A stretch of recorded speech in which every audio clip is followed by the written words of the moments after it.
Beda bukan tuh?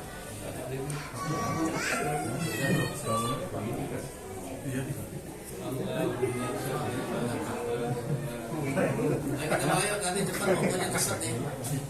Cepat MC-nya apa langsung? Assalamualaikum warahmatullahi wabarakatuh.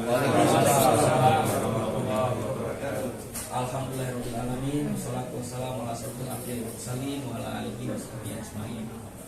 Allahumma shalli ala Muhammad wa ala ali Muhammad. Pertama-tama saya mewakili ayah saya mengucapkan terima kasih yang sebesar-besarnya. Hari ini jamaah MBI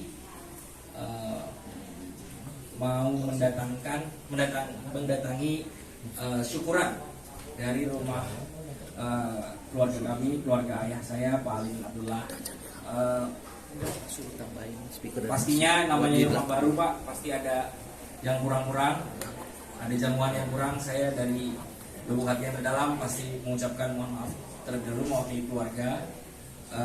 Kemudian saya rasa untuk menghemat waktu langsung saja ke Pak Ustadz ya, supaya ini mengejar Isya soalnya. Saya rasa begitu saja dari saya. Sekali lagi terima kasih yang sebanyak-banyaknya. Wabillahi taufiq wal hidayah. Assalamualaikum warahmatullahi wabarakatuh.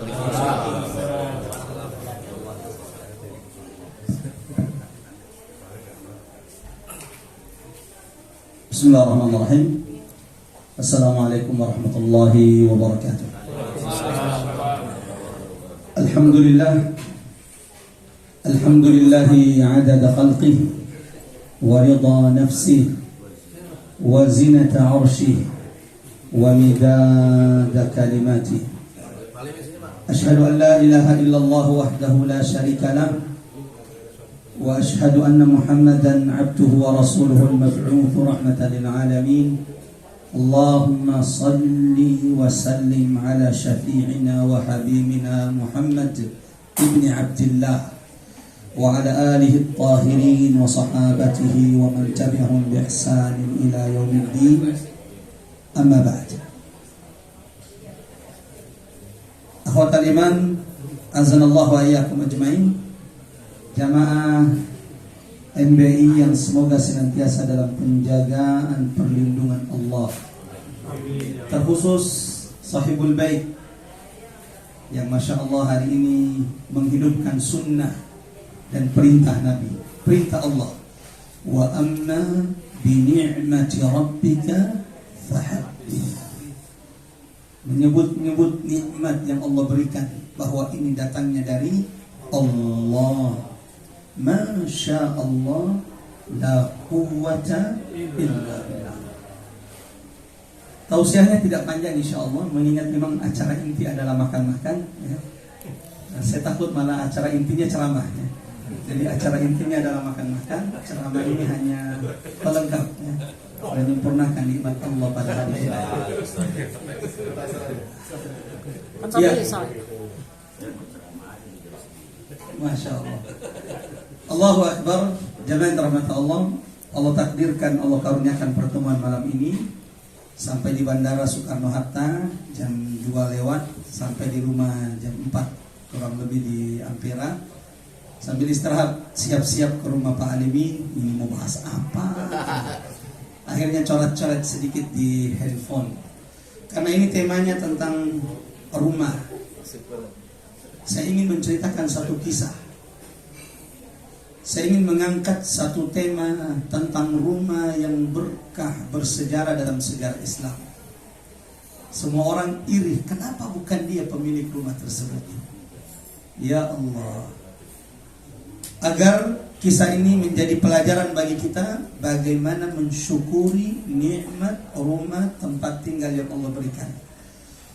Tahukah kita jamaah rahmatullah, salah satu nikmat yang hampir tidak pernah Nabi syukuri sebelum tidur adalah nikmat tempat tinggal. Yang kita kadang langsung plok, lupa mensyukuri nikmat itu sebelum tidur. Sehingga Nabi mengatakan idza awa ila firashihi. Nabi itu setiap hendak ingin tidur, coba perhatikan apa yang Nabi pujikan, syukurkan kepada Allah. Alhamdulillahilladzi kafani. Segala puji bagi Allah, ini sebelum tidurnya Nabi. Segala puji bagi Allah yang telah mencukupkan nikmat rezekinya kepadaku. Wa awani. Segala puji bagi Allah yang telah mengkaruniakan tempat tinggal. Berapa banyak saudara kita yang tidak punya tempat tinggal? Atau kemudian tempat tinggalnya ada tapi itu masih ngontrak. Engkau, wahai hamba Allah, Allah karuniakan lebih dari yang lain. Sudahkah engkau mensyukurinya sebelum engkau kemudian tidur di malam itu?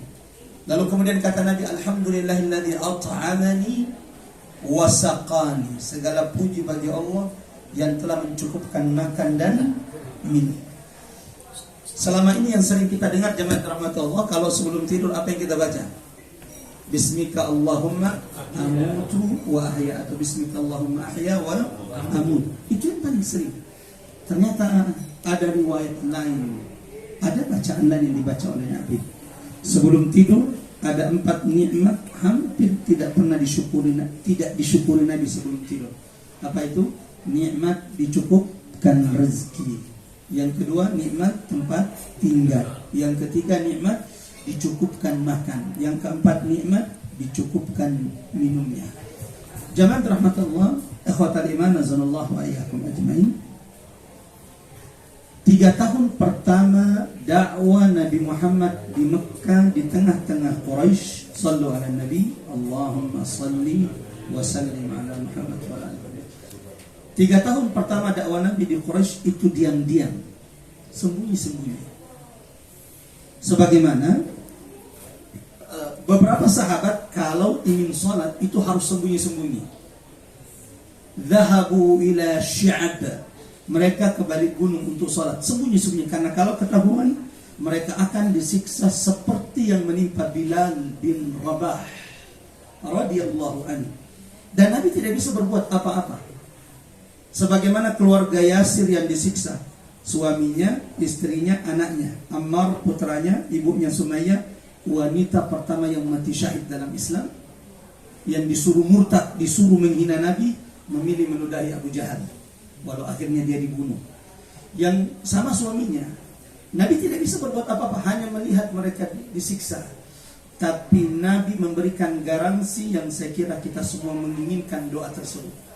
Ketika Nabi lewat dan tidak bisa berbuat apa-apa, cuma berkata, sabran ya ala Yasir, bersabarlah wahai keluarga Yasir. Aku tidak bisa berbuat apa-apa, tapi aku Muhammad, aku berjanji untukmu, fa inna maw'idakumul jannah, tempat kalian adalah surga Allah. Ini bukan doa ustaz, ini doa siapa? Nabi sallallahu alaihi wasallam. Nah, selama 3 tahun itu Nabi mengumpulkan sahabat. Karena kan ini 3 tahun pertama, kalau mereka tidak dikuatkan bisa murtad kembali. Maka Nabi mengumpulkan sahabat di satu rumah. Dari rumah ini kita ingin belajar. Nabi mengumpulkan sahabat di satu rumah. Di mana di rumah ini sallallahu alaihi wasallam mengumpulkan sahabat-sahabatnya. Tidak turun wahyu kecuali disampaikan kepada mereka. Ya ayyuhal muzammil, disampaikan Nabi. Ya ayyuhal muddaththir, disampaikan Nabi. Di rumah tersebut diam-diam Rasulullah sembunyi-sembunyi. Karena kalau ketahuan, mereka juga akan disiksa. Maka berkumpul di rumah tersebut secara sembunyi-sembunyi selama 3 tahun. Allahu Akbar. Hari ini kita sholat sembunyi-sembunyi atau terang-terangan? Sudah terang-terangan, masih banyak yang bermalas-malasan untuk datang ke rumah Allah Subhanahu wa ta'ala. Di rumah ini jemaah rahmatullah, Rasulullah sallallahu alaihi wasallam membentuk militansi sahabat-sahabat Rasulullah. Di rumah ini Rasulullah sallallahu alaihi wasallam menguatkan iman sahabat-sahabatnya. Di rumah ini Rasulullah sallallahu alaihi wasallam menguatkan barisan ukhuwah, kecintaan di antara sahabat-sahabatnya. Terbukti di perang Uhud tahun ketiga Hijriah, ketika banyak sahabat pasukan Nabi yang lari mundur meninggalkan Nabi, semua alumni rumah ini tidak ada yang mundur satupun. Allahu Akbar. Ini menunjukkan bahwa orang-orang yang masuk dibina, ditarbiyah, dididik oleh Nabi di rumah ini bukan orang sembarangan. Bahkan sahabat itu kalau mengukur keislaman orang, rumah sahabat ini yang menjadi patokan. Aslama qabla dar, dia ini masuk Islam sebelum Nabi mengumpulkan sahabatnya di rumah ini. Atau aslama ba'da dar, dia masuk Islam, fulan masuk Islam setelah Nabi tak lagi mengumpulkan sahabat di rumah ini. Jadi tolak ukur orang yang terdahulu masuk Islam apa itu? Kalau pernah mencicipi dikumpulkan diam-diam oleh Nabi, kapan? Di mana? Di rumah sahabat ini. Pertanyaan, kira-kira rumah siapa itu? Rumah Palimin. Hah? Sayang sekali kalau kita umroh tidak tahu rumah itu. Walaupun sekarang sudah tidak ada, tapi setidaknya kita perlu tahu tempat letak rumah ini. Yang kata sahabat, lalu kemudian tabi'in, sampai hari ini ahli sejarah mengatakan, sebelum saya lanjut, siapa sahabat ini? Terkenal. Bahkan Muhammadiyah menjadikannya nama sebuah lembaga, Darul Arqam. Rumahnya Al-Arqam Ibnu Abil Arqam. Nama sahabat ini siapa? Al-Arqam Ibnu Abil Arqam Al-Makhzumi. Dan saya akan jelaskan kenapa Nabi memilih rumah ini. Kenapa bukan di rumahnya Khadijah radhiyallahu anha, ummi wa ummukum ummul mu'minin? Kenapa bukan di rumah Abu Bakar As-Siddiq?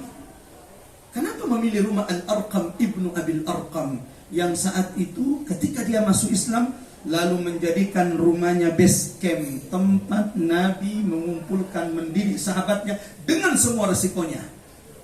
Karena kalau kabilahnya tahu bahwa dia yang menyiapkan tempat, dia akan pasti disiksa. Karena kabilah orang ini atau kabilah sahabat ini radhiyallahu an adalah kabilah yang paling benci dengan Nabi. Kabilah apa yang paling benci dengan Nabi? Karena merasa saingan terberatnya Bani Hashim. Kabilah Nabi Muhammad SAW, yaitu kabilahnya Abu Jahal, Al-Makhzum atau Bani Makhzum, adalah kabilah yang sangat benci, paling keras penentangannya terhadap dakwah Rasulullah SAW. Sebelum lanjut, siapa pemilik rumah ini?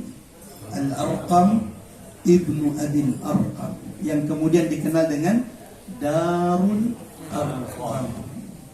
Kelak kalau direzekikan Allah umrah atau haji, kalau berada di Safa, berada di Bukit Safa, coba sesekali bayangkan di dekat sinilah.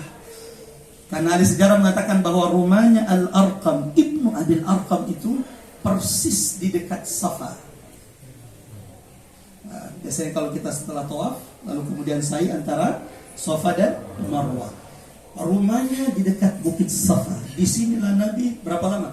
3 tahun diam-diam mengumpulkan sahabatnya, mendidik mereka, mentarbiyah mereka.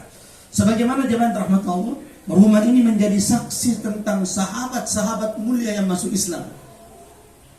Masuk Islamnya Hamzah ibn Abdul Muttalib di rumah ini. Siapa lagi? Masuk Islamnya Umar ibn Khattab radhiyallahu an, disaksikan rumah ini. Sampai di sini Allahu Akbar. Dalam surah Al-Zalzalah Allah berfirman, A'udzu billahi minasyaitonir rajim. Yauma idzin tuhadditsu akhbaraha. Apa artinya? Hari kiamat, hari kebangkitan, yaumul hisab, hari perhitungan.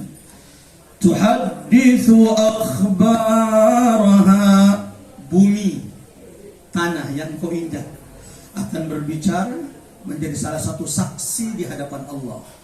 Silakan melakukan ketaatan walau tidak ada orang yang melihatmu. Bumi yang akan menjadi saksi akan ketaatanmu. Tentang hamba-hamba Allah di tengah malam, di waktu subuh istiqomah melangkahkan kakinya ke masjid. Sebagaimana silakan sembunyikan maksiatmu, silakan sembunyikan dosamu, silakan sembunyikan kezalimanmu serapi mungkin. Demi Allah, bumi tempat engkau melakukan kezaliman di atasnya juga akan berbicara, bersaksi di hadapan Allah Subhanahu wa ta'ala. Sebagaimana jemaah rahmat Allah, tempat rumah ini berdiri. akan bersaksi di hadapan Allah atas setiap ketaatan yang dilakukan di tempat ini, dan mudah-mudahan di antara yang disaksikan adalah berkumpulnya kita malam hari ini. Tidak ada niat kecuali saling mengingatkan, saling bersilaturahim, wa tawasau bil haqqi wa tawasau bis sabr. Menjadi saksi masuk Islamnya sahabat-sahabat Nabi. Di antaranya siapa? Umar ibn Khattab. Dan ketika Umar masuk Islam, maka cukuplah jumlah sahabat itu 40. Maka ini menjadi terakhir sahabat masuk Islam di rumah Al-Arqam ibnu Abil Arqam. Karena dari awal diutusnya Rasulullah menjadi Nabi, ya ayyuhal muddathir qum fa'anzir, Rasulullah diam-diam mengumpulkan sahabat di rumah Al-Arqam ibnu Abil Arqam. 1, 2, 3, 4, 5, 6, 7. Al-Arqam sendiri masuk Islam di urutan keberapa?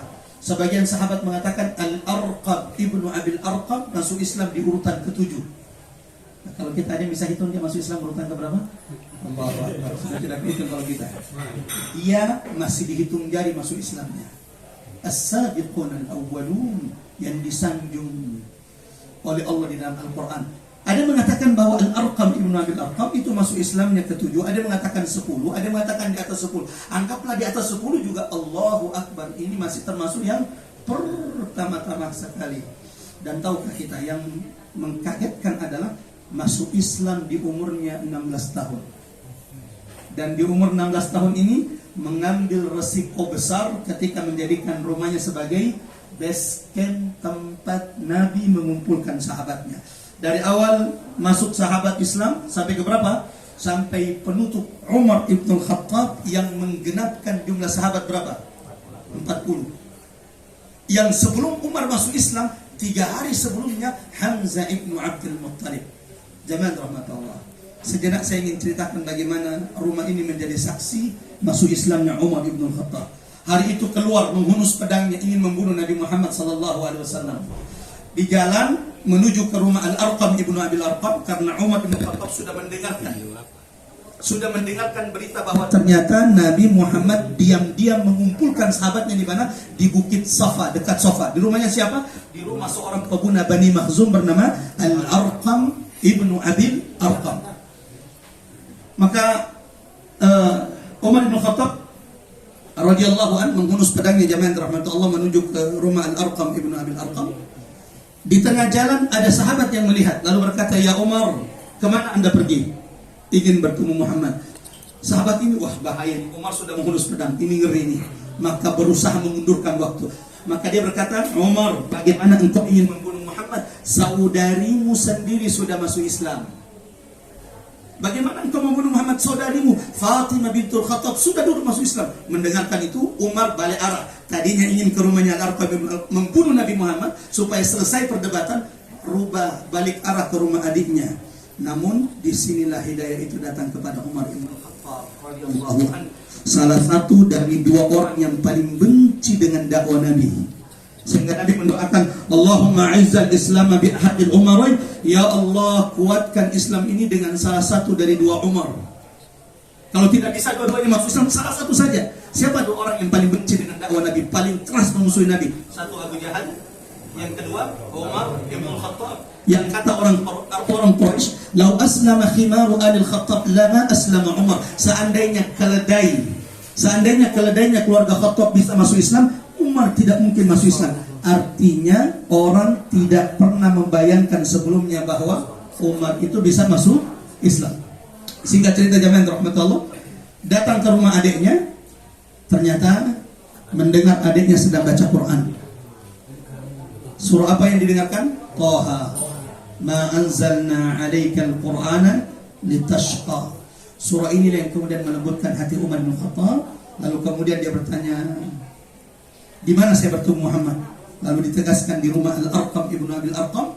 Datang ke sana, dari jauh sudah dilihat oleh sahabat dengan pedangnya. Sebagian sahabat mengatakan, "Ya Rasul, hadza Umar, ini Umar ya Rasulullah." Sembunyi dulu. Kata Hamzah yang 3 hari sebelumnya masuk Islam, "Wa ma adraka man Hamzah." Siapa yang tidak kenal dengan Hamzah ibn Abdul Muttalib, paman Rasulullah yang dijuluki Asadullah, singa Allah. Kata Hamzah paman Nabi, "La alaika ya Rasul." Jangan takut wahai Rasulullah. Umar, kalau mau baik-baik kita silahkan, tapi kalau macam-macam kafainahu bisuyufina, biarkan pedang kami bicara. Datang Umar di depan pintu, keluar Nabi, lalu segera mengambil kera baju Umar, lalu berkata, ya Umar, la illam tanjahi, kalau engkau tidak segera berhenti dari pekerjaanmu memusuhi agama yang hak ini, saya doakan Allah segera turunkan azab kepadamu. Berlinang air mata di rumah Al-Arqam Ibnu Abil Arqam. Umar menjulurkan tangannya, asyhadu an la ilaha illallah wa asyhadu anna Muhammadar Rasulullah. Setelah Umar masuk Islam, Umar langsung berkata hal itu juga, ya Rasulullah, kenapa kita hinakan diri kita? Alasna ala haq, bukankah kita di atas kebenaran? Kala na'am ya Umar. Kalau begitu, mulai hari ini ya Rasulullah, kita sholat terang-terangan di depan Ka'bah. Pertama kalinya dalam sejarah sahabat mulai berani sholat terang-terangan kapan? Setelah masuk Islamnya Umar ibn al-Khattab radhiyallahu anhu di rumah siapa? Al-Arqam ibnu Abil Arqam. Sampai di sini jamaah rahmatullah, mengingat waktu yang sangat terbatas. Apa pelajaran yang bisa kita ambil dari rumah Al-Arqam ibnu Abil Arqam? Yang pertama, ini nasihat bagi al-faqir, nasihat bagi yang berbicara dan kepada seluruh yang mendengarkan. Ringankan hisab rumahmu dengan ketaatan. Ya. La tus'alunna yawma idzin 'anil na'im. Bismillah. Bahkan seteguk air, kata Nabi, engkau akan dihisap oleh Allah. Ketika Nabi suatu siang keluar, ternyata lapar. Tidak lama keluar Abu Bakar, juga karena lapar. Siang-siang bolong, dan orang Arab jarang yang keluar di waktu siang. Dan tiba-tiba Nabi berkata, ya Abu Bakar, ma akhrajak, kenapa keluar? Abu Bakar itu di antara ciri khasnya radhiyallahu anhu malu. Sehingga ketika ditanya oleh Nabi, apa yang membuatmu keluar? Liru'yati Rasulillah, memandang wajah Rasulullah. Wassalami alaihi, dan salam kepada Nabi. Tidak lama datang Umar. Kata Rasul dengan jawab pertanyaan yang sama. Ma akhrajaka ya Umar? Ini waktu jarang orang keluar, wahai Umar. Kenapa Anda keluar? Qal al-ju' ya Rasulullah, lapar ya Rasulullah. Umar enggak ini. Al-ju' ya Rasulullah, lapar ya Rasulullah. Kata Nabi, wa ana ajidu syai'an min dzalik, sepertinya juga saya merasakan sedikit. Lalu mereka datang ke rumah seorang sahabat Ansar yang memberikan mereka air segar, lalu kemudian kurma. Ketika Nabi meminum, sahabatnya juga minum dari air itu. Tiba-tiba Nabi berlinang air mata lalu membacakan ayat dalam surah At-Takatsur, la tus'alunna yawma idzin 'anil na'im. Wahai Umar, wahai Abu Bakar, ketahuilah bahkan seteguk air yang kita minum ini kelak pasti akan ditanyakan Allah kemana kita gunakan nikmat ini. Kalau seteguk air dihisab, kira-kira rumah dihisab atau tidak? Pasti dihisab. Maka siapapun yang ingin meringankan hisab rumahnya, perbanyak ketaatan di rumah. Jangan rahmatullah, ada orang rumahnya hanya untuk menjadi tempat ibadah buat dia, hanya untuk tempat tinggal dia dengan istri keluarganya. Ini sudah bagus, tapi ini masih merugi di hadapan Allah. Belajar dari Al-Arqam ibnu Abil Arqam yang rumahnya diabadikan dalam sejarah. Bagaimana rumahnya menjadi sumber kebaikan. Tadi sebelum sholat maghrib saya sempat bincang-bincang Pak Alimin, mubazir kalau ini cuma tempat tinggal dengan keluarga, akan berat nanti hisabnya di hadapan Allah. Dan ini bagi setiap di antara kita. Lalu kenapa tidak berpikir keluarga yang ada di Jakarta dikumpulkan di rumah kita setiap bulan, lalu kita datangkan orang yang memberikan nasihat atau saling mengingatkan, membacakan satu ayat atau baca Quran rame-rame, Allahu Akbar. Ada satu hal yang membuat viral Indonesia beberapa saat ini, dan itu membuat tersenyum. Selain berita Verdi Sambo, ini bisa kita bahas. Ada satu berita, apa itu? Berita seorang ustazah yang ketika baca Quran, hataman baca Quran. Persis di ayat Quran surah Al-Baqarah 163. Wa ilahukum ilahun wahid. Dan Tuhanmu adalah Tuhan yang satu. Belum sampai menyelesaikan ayat ini. La ilaha illa huwa ar-rahmanur rahim. Allah wafatkan. Demi Allah ini husnul khatimah. Dan Nabi mengatakan barang siapa yang mengucapkan akhir ucapannya adalah la ilaha wajabat lahul jannah. Allah wajibkan surga. Mudah-mudahan kita tidak meninggalkan tempat ini kecuali kita sudah dicatat oleh Allah. Yang dimatikan Allah, akhir ucapannya adalah kalimat la ilaha illallah. Qulu amin. Amin ya rabbal alamin. Ini pelajaran pertama. Ringankan hisab rumahmu. Karena yang paling besar, paling berat hisabnya itu apa? Harta. Dan diantaranya rumah. Umur itu cuma satu pertanyaannya. Kemana kamu habiskan umurmu? Cuma satu pertanyaannya. Apalagi? Fisik, cuma satu pertanyaannya. Kemana engkau habiskan fisikmu? Apalagi? Ilmu, cuma satu pertanyaannya. Aina fima amilta? Kemana engkau ajarkan ilmu? Seorang ustaz ketika dia sebenarnya mengajarkan ilmu, dia sedang meringankan hisab ilmunya di hadapan Allah. Maka ia tidak boleh hitung-hitungan dengan ilmunya. Sehingga Allah ingatkan dalam Al-Quran, ittabi'u man la yas'alukum alaihi ajra. Ikuti siapapun yang tidak minta bayaran kepada kalian. Wa hum muhtadun. Karena pada hakikatnya ketika engkau menyampaikan ilmu, engkau sedang meringankan hisab ilmu kelak di hadapan Allah Subhanahu wa ta'ala. Harta, rumah, properti, deposit yang kau tinggalkan, ini yang paling berat hisabnya. Contoh rumah. Apa pertanyaannya rumah?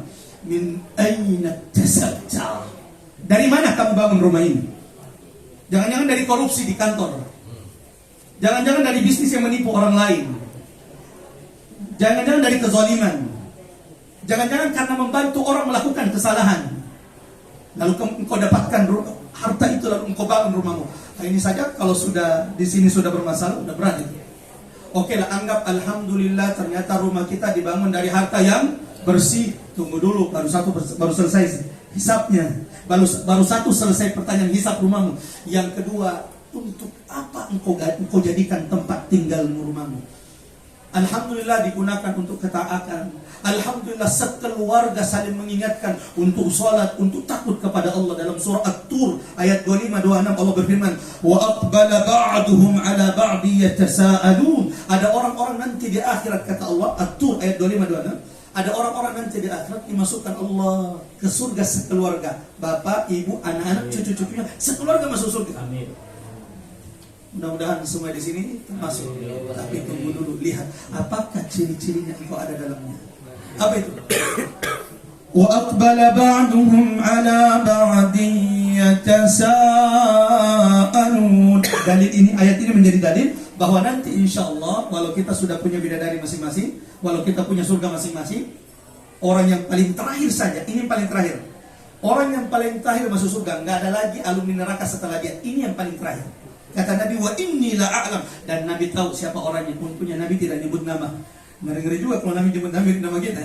Kata Nabi, saya tahu siapa orang yang paling terakhir keluar dari neraka. Ketika disuruh pergi masuk ke surganya, orang ini kembali kepada Allah. Ya Allah, sepertinya sudah penuh. Masuk lagi. Izhab fadkhulil jannah. Betapa kagetnya ketika mendapati surganya. Ini orang paling terakhir masuk surga.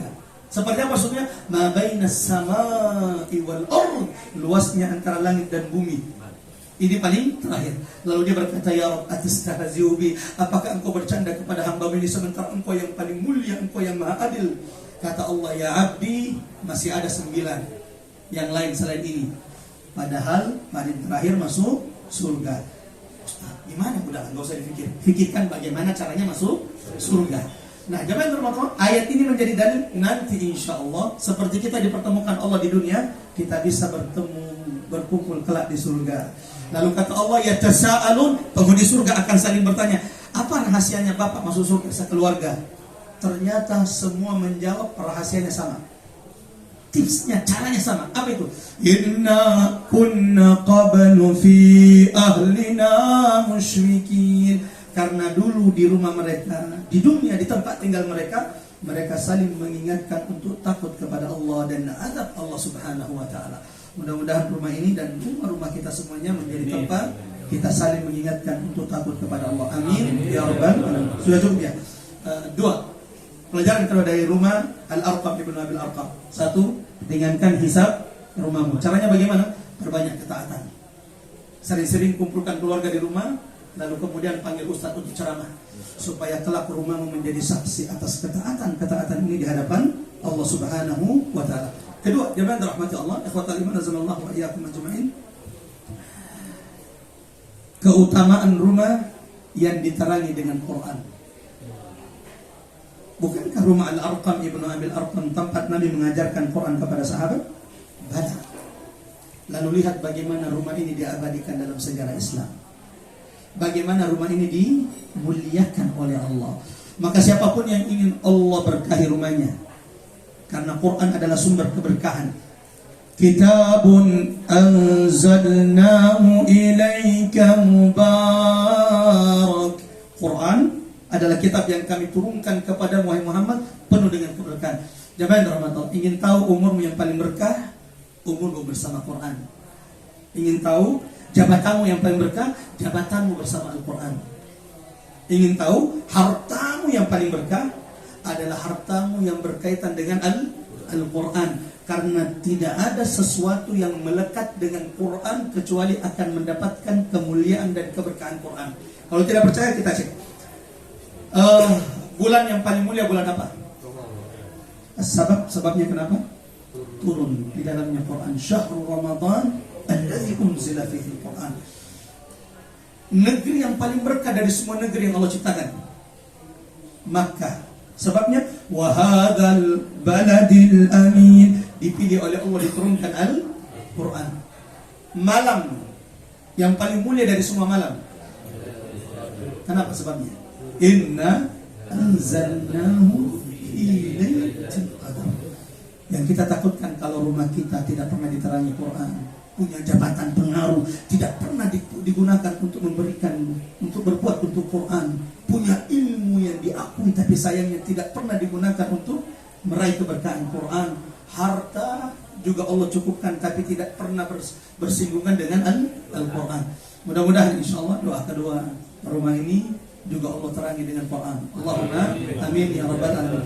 Abu Hurairah radhiyallahu anhu, sahabat Nabi sallallahu alaihi wasallam, menyebutkan ada 4 keutamaan yang Allah berikan kepada rumah yang sering dibacakan Quran. Ustaz, kalau merotal gimana Ustaz? Aduh, ini kayaknya kode nih supaya berhenti ceramah nih. Oke, 2 menit lagi azan. Oke, terakhir. Jemaah rahmatullah Allah Subhanahu wa taala, Abu Hurairah mengatakan apa? Ada 4 kebaikan yang Allah berikan kepada rumah yang sering dibacakan Quran. 1, al-baitul ladzi yuqra'u fil Quran, rumah yang sering dibacakan Quran, tahduruhul malaikah, akan didatangi, dipenuhi oleh malaikat-malaikat Allah. Kalau sudah malaikat yang penuhi rumah kita, akan terasa ketenangannya, sakinah di dalam rumah tersebut. Yang kedua, kata Abu Hurairah radhiyallahu anhu, rumah yang sering dibacakan Quran tafirru minhu syayatin, dijauhi oleh syaitan. Sebaliknya rumah yang tidak pernah dibacakan Quran jadi pusatnya syaitan. Yang ketiga, rumah yang sering dibacakan Quran akan ditambahkan keberkahan dan kebaikannya.